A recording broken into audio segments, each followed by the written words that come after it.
Ever since the developers at Moonhood Studios announced they were working on a game, I've been excited. The developers of Ghost Giant and Lost in Random under one roof, I knew it would be magic. So today we're talking about The Midnight Walk. I'll be going over what the game offers to help you decide if it's one for you.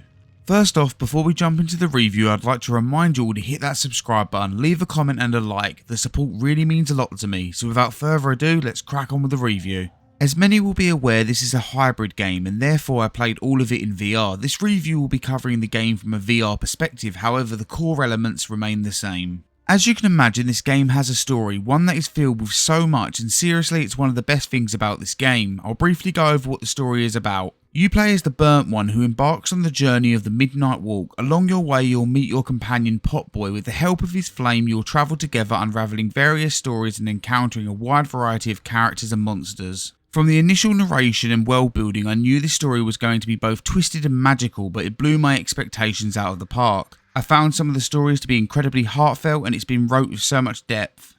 Gameplay wise, you will be exploring many areas all while guiding Potboy around. On your journey you will find many candles that need lighting, and this can be done by guiding Potboy to them, or in some circumstances you can light them yourself with a matchstick, which you can find dotted around in a pack. These can be removed and swiped along the strip to light them, which I must say feels awesome every time in VR. After a little while you'll be given a match weapon which allows you to shoot matchsticks. This is used to light candles in the distance or when multiple candles need to be lit together with Potboy.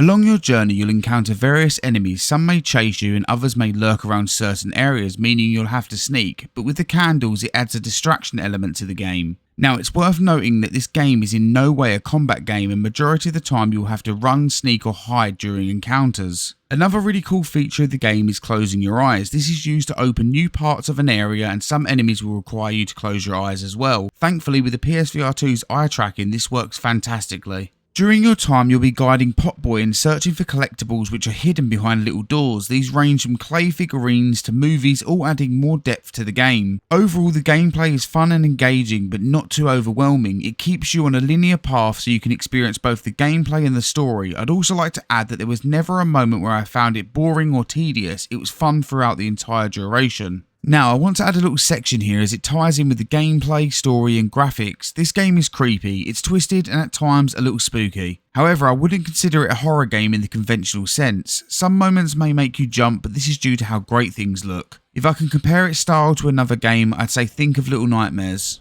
Right, now for the soundtrack and voice acting. I can't praise it enough. This game has phenomenal voice acting to the point I had to listen to every character's voice lines even when they were optional. Everything they say adds depth and feels extremely well thought out. The soundtrack is also stunning. Certain tracks really hit, and when everything else is happening around you, it really works. Let's go over the graphics. I'm going to start off with the art style, as this has to be one of the most unique looking games out there. With everything being 3D scanned from actual clay models, it adds a lot of depth to the characters and monsters. Playing this game in VR and experiencing everything up close has been an absolute joy, even if it's creepy at times. Now for the graphics, they're fine but they could be better. I think a bump in resolution would help, as well as a patch to fix some anti-aliasing, but even with that I never looked at the game thinking it looked bad. In terms of performance it ran fine with no crashes. There were some slight frame drops when the game was loading the next area when going through wardrobes.